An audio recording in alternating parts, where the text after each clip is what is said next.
আসার তৌরিতের মধ্যে আছে, ইনজিলের মধ্যে আছে। আমাদের বাড়ির পাশে আরেকটি ধর্ম আছে, যে ধর্মের নাম হচ্ছে বৌদ্ধ ধর্ম। কি ধর্ম? জোরে বলেন। বৌদ্ধ ধর্ম আছে না? সেই বৌদ্ধ ধর্মের দ্য গসপেল বাই কারাস, সেখানের মধ্যে গৌতম বুদ্ধ দুনিয়ার থেকে যাওয়ার আগে মুহাম্মদ রাসূলুল্লাহ আসবে এ কথা তিনি বলেছেন। জোরে বলেন সুবহান। তিনি বলেছেন, I am not the first Buddha who came on earth, nor shall I be the last. আমি প্রথম মহাজ্ঞানী নয়, আমি শেষ জ্ঞানী নয়।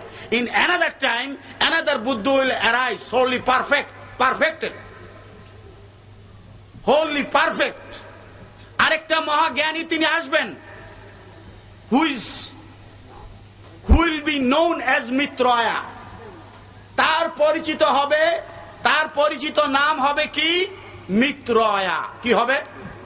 গৌতম বুদ্ধ বলতেছেন তার নাম হবে সংস্কৃতিতে মিত্রয়া।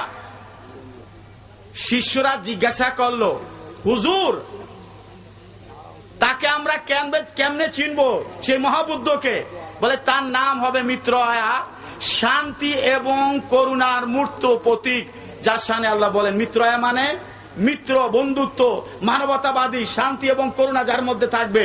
আমাদের নবীর টাইটেলই দেওয়া হয়েছে ওয়ামা আরসালনাকা ইল্লা রাহমাতাল লিল আলামিন। সেই মিত্রয়া আর কেউ নয়, সেই মিত্রয়া আমাদের নবী রাহমাতুল লিল আলামিন। জোরে বলেন সুবহানাল্লাহ।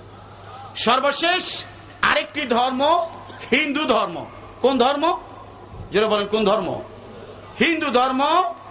সেই ধর্মের মধ্যেও ঋগ্বেদের মধ্যে আমাদের নবী আসবে, সেখানে সুসংবাদ দেওয়া হয়েছে। জোরে বলেন সুবহানাল্লাহ।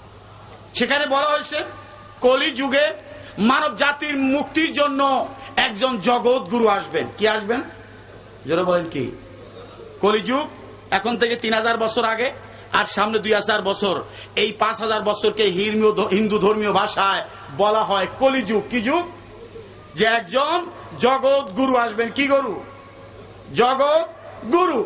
তার নাম হবে, সেখানে স্পষ্ট ঋগ্বেদে বলা হয়েছে তার নাম হবে নরাশংস।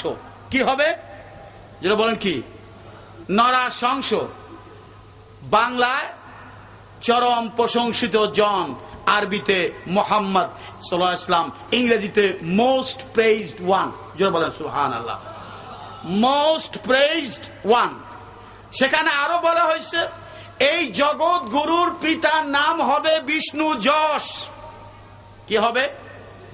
বাংলায় ঈশ্বরের উপাসক, আরবিতে আব্দুল্লাহ। যেটা বলেন সুবহানাল্লাহ। এই জগৎ গুরুর মাতার নাম হবে সুমতি,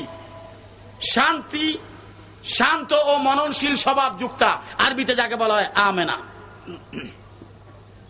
তার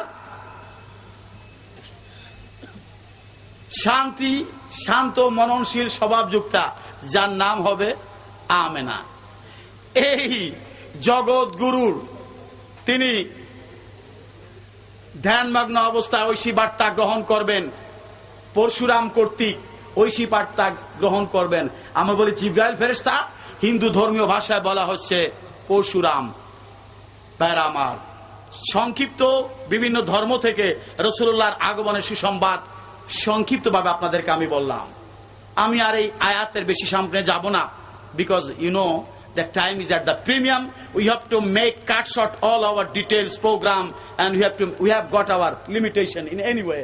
আপনারা জানেন সময় সংক্ষেপ, আমি সেখানে যাব না। একটা দৃষ্টান্ত দিয়ে আমি শেষ করে দিয়ে যাচ্ছি।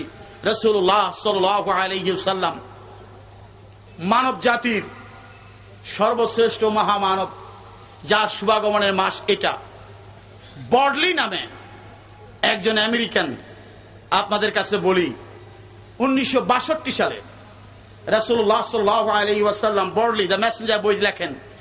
সেখানে তিনি বলছেন সর্বকালের সর্বযুগের সর্বশ্রেষ্ঠ যিনি হবেন, তার মধ্যে এই 3টি গুণ থাকবে। কয়টি? যারা বলেন কয়টি? এটা ঈদে মিলাদুন নবীর মাস। মুসলমানদের বিপর্যয়ের মূল কারণ হচ্ছে মুসলমানরা যেমন কোরআন শাশ্বত কিয়ামত পর্যন্ত মানব জাতির মুক্তির ধর্ম, আসমানি গ্রন্থ, তেমনি আমাদের নবীও সমস্ত মানব জাতির জন্য এসেছে। যারা বলেন সুবহানাল্লাহ। কোরআন যেমন সমস্ত মানব জাতির জন্য এসেছে, এটা শুধু মুসলমানদের ধর্মগ্রন্থ নয়।